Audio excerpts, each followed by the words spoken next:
Planificación de procesos. Presentado por Jonathan Castañeda y Diego Rodríguez para la materia Sistemas Operativos 501.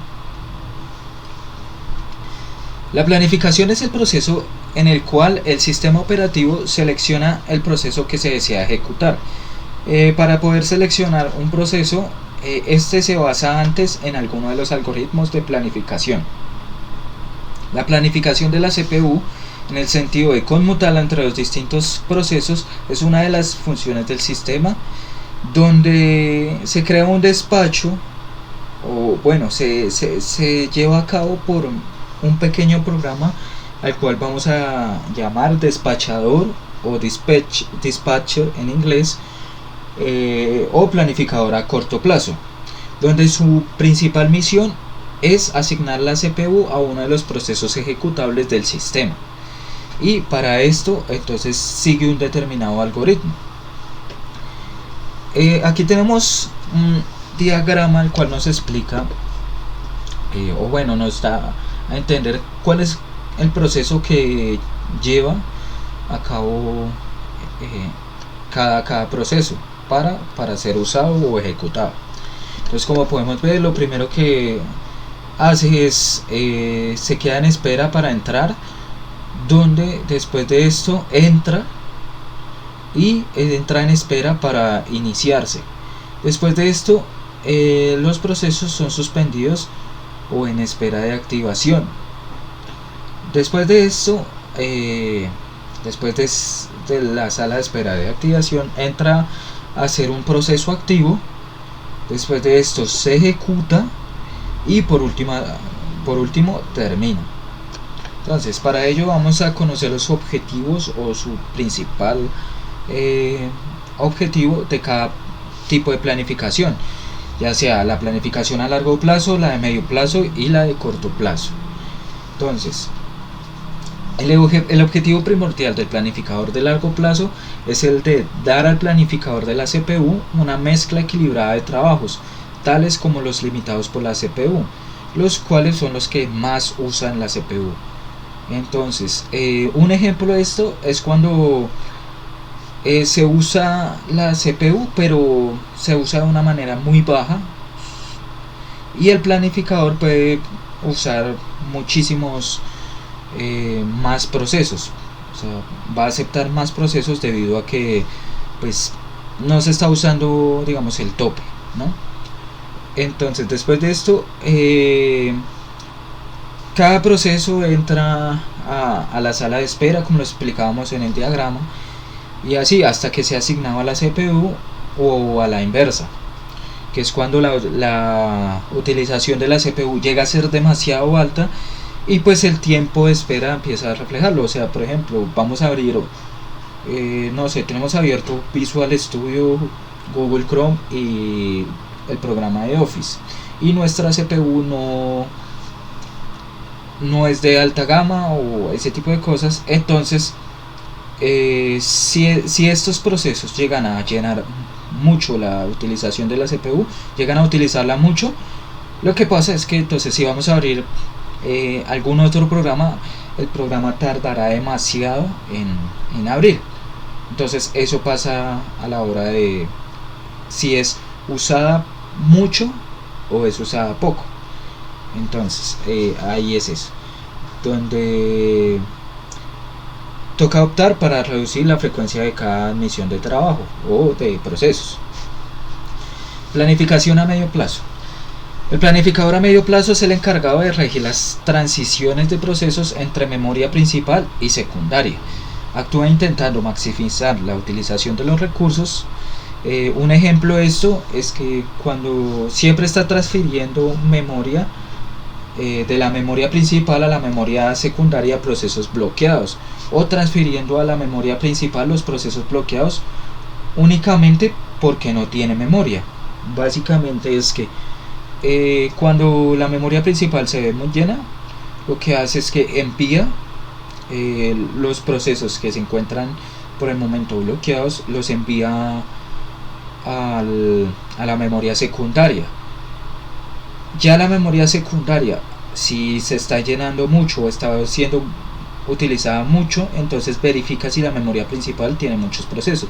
Si es muy bajito, lo que pasa es que entonces envía los procesos bloqueados a la memoria principal, ya que pues la función de él es mantener los programas durante un tiempo límite.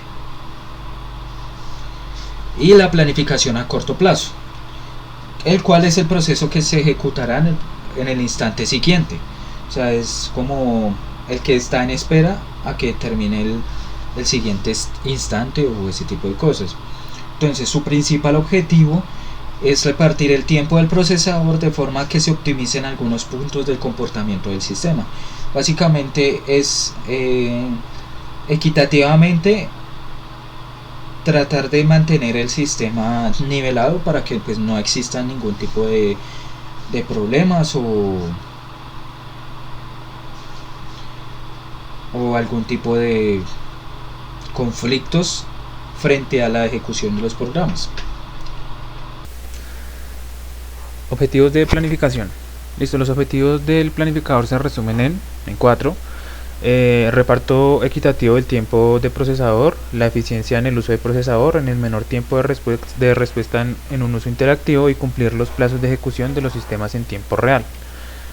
Bueno, en particular una disciplina en planificación debe, o en este caso un sistema planificador de procesos, entonces debe ser equitativa, entonces debe intentar hacer una planificación justa, esto es, se debe tratar a todos los procesos de la misma forma, no aplazar indefinidamente ningún proceso, en la menor forma evitarlo, es emplear alguna técnica de envejecimiento, es decir, mientras un proceso espera un recurso, su prioridad debe crecer. Entonces, a lo que se refiere esto es que no debe tener un proceso con más importancia que otro. O sea, en la misma medida en que se van apilando los procesos, entonces tiene que crecer su prioridad para no, pues, suena redundante, pero pues para no dejarlos apilar. O sea, la idea es que salga lo más rápido posible de lo que entran.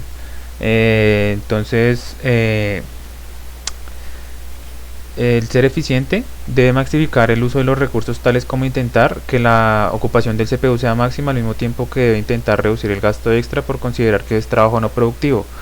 Normalmente el idear algoritmos eficientes supone invertir recursos en la gestión propia del sistema. Esto lo que quiere decir es que la idea al tratarse de ser un sistema eficiente es que tiene que utilizar todos sus recursos al máximo, o sea, utilizar todos los núcleos del procesador al máximo, todas las memorias que tenga disponible al máximo para así acortar el tiempo de respuesta. Entonces, listo, lograr un tiempo bueno de respuesta, es decir, que los usuarios interactivos reciban respuesta en tiempos aceptables. Entonces ya se relaciona al punto anterior con este, entonces usar todos los recursos que tiene la máquina, entonces va a disminuir el tiempo de respuesta, y la idea es que el mismo sistema no deje apilar los procesos que tiene en lista o los que le van entrando, o sea, en menor tiempo de que les van entrando, irlos sacando para así obtenerle una respuesta rápida al usuario. Los tiempos de respuesta, esto quiere decir que en un proceso debe ejecutarse aproximadamente el mismo tiempo y casi al mismo costo, con independencia de la carga del sistema. Además puede exigir un algoritmo de planificación que alterne entre procesos con frecuencia, lo que incrementa la sobrecarga del sistema y reduce la productividad.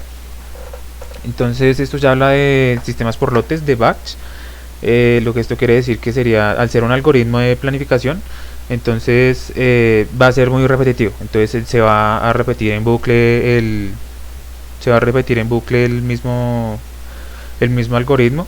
Entonces eso es lo que se refiere con incrementar la sobrecarga del equipo y reducir la productividad. Hacer el mismo proceso, pues se va a obtener siempre el mismo resultado. Entonces, tiempo de regreso, reducir al mínimo los tiempos de espera los resultados esperados por los mismos usuarios por lotes. Lo que se mencionó antes de programación por lotes, batch, entonces reducir el mismo tiempo que se espera. Entonces, pues al ser el mismo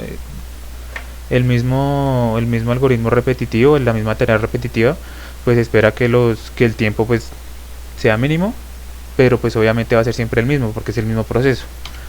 El rendimiento del sistema, los criterios relativos del rendimiento son cuantitativos y en general se puede evaluar o ser analizados fácilmente. Algunos de los ejemplos son el tiempo de respuesta y la productividad.